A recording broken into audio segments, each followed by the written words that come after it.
My self Anil Kumar Suman और मैं आज बात करने वाला हूँ क्लास 12 का इलेक्ट्रिक चार्ज एंड फील्ड का एक बहुत इंपॉर्टेंट कंसेप्ट गॉस लॉ के बारे में, और इसके बेस पर एक क्वेश्चन करेंगे। As we know this is the episode of concept through problem, that means concept हम लोग समझेंगे प्रॉब्लम के थ्रू। तो हमने एक क्वेश्चन लिया, look at the question. If two parallel infinite line charges with linear charge density lambda and minus lambda, that means दो linear charge है plus lambda and minus lambda। infinite line charge है जहाँ पर lambda है line charge density are placed at a distance of 2r। ये दोनों 2r distance पे place किया हुआ है। दैट मीन्स ये in free space, what is the electric field midway between the two line charges? That means इन दोनों के middle में क्या इलेक्ट्रिक फील्ड होगा ये हमें निकालना है। तो ये डिस्टेंस आपका r हो जाएगा, इधर भी r हो जाएगा।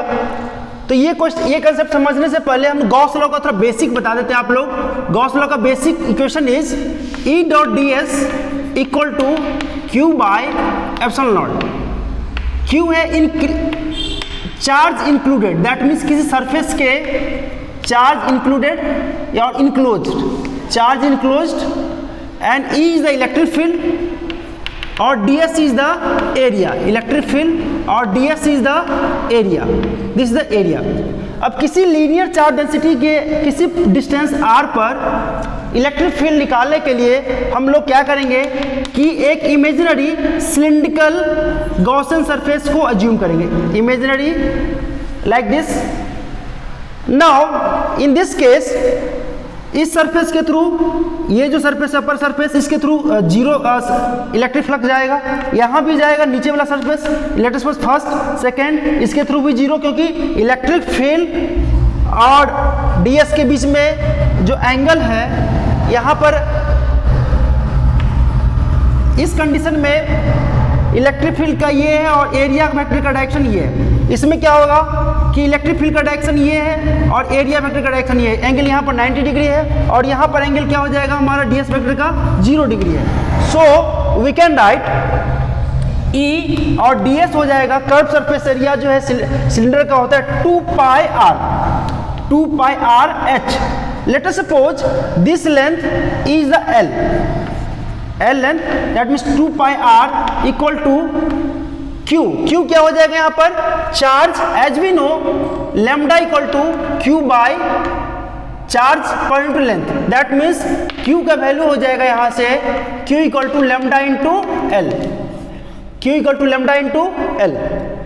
तो यहाँ पर आप पुट कर देंगे lambda into L upon epsilon naught. इस कंडीशन में यहाँ से L से L कट जाएगा और इलेक्ट्रिक फील्ड का वैल्यू आ जाएगा lambda by 2 pi r epsilon not. ये बहुत ही इंपॉर्टेंट कंसेप्ट है इलेक्ट्रिक फील्ड निकालने का। और Gauss that means first Gauss law में क्या करना है आपको, एक गॉसियन सरफेस सेलेक्ट करना है यहाँ पर, और उस गॉसियन सरफेस से फॉर्मूला यूज करना है E dot D S equal to Q by epsilon naught. यहाँ पर चार्ज क्यू क्या है, यहाँ पर इसके अंदर में जो चार्ज इंक्लोज किया गया है, ds क्या है, ये जो एरिया जिसके थ्रू ये इलेक्ट्रिक फ्लक्स निकलेगा। अब इलेक्ट्रिक फील्ड आ गया equal to 2 pi lambda upon 2 pi r epsilon naught. That means इस प्लस की वजह से, प्लस चार्जेस की वजह से आउटवर्ड हो जाएगा E1 equal to lambda by 2 pi r epsilon naught, and E2 जो हो जाएगा माइनस चार्ज की वजह से E minus lambda we can say, और this is the E plus lambda, this becomes E lambda equal to lambda upon 2 pi r epsilon naught. अब हमें total electric field इस पॉइंट पर निकालना है, तो ये सम हो जाएगा E माइनस लेमडा और E प्लस लेमडा का सम हो जाएगा। तो E टोटल जो हो जाएगा हमारा that is E plus lambda plus E minus lambda.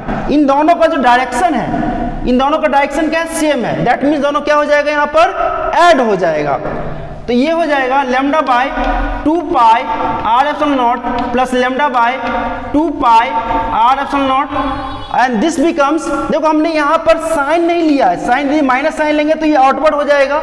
सो यहाँ पर हमने सिर्फ मैग्नीट्यूड की बात किया है, सिर्फ मैग्नीट्यूड की बात किया, क्योंकि डायरेक्शन हमने ऑलरेडी यहाँ पर मेंशन कर दिया, दोनों का डायरेक्शन इस डायरेक्शन में होगा। सो वी कैन से 2 lambda upon 2 pi r epsilon naught, that means this becomes electric field equal to net electric field becomes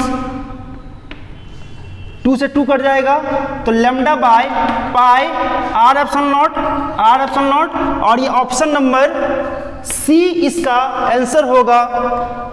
hopefully ये कंसेप्ट आपको समझ में आया होगा। इस कंसेप्ट को हमने, इस क्वेश्चन को के थ्रू हमने गॉस लॉ ही बताने की कोशिश किया है। गॉस लॉ आप स्टेप बाय स्टेप समझेंगे। गॉस लॉ में स्टेप है कि आप जो है चार्ज सिलेक्ट करें, उसके बाद गॉसियन सरफेस सिलेक्ट करें और फिर इलेक्ट्रिक फील्ड आपको पता चल जाएगा। Thank you. होपफुली ये वीडियो और कंसेप्ट आपको समझ में आया होगा। यदि समझ में आया हो तो आप इस चैनल को लाइक सब्सक्राइब कीजिए ताकि नोटिफिकेशन आपके पास में जो ही हमने नेक्स्ट वीडियो में डाला तो आपके पास पहुंच जाए। Thank you.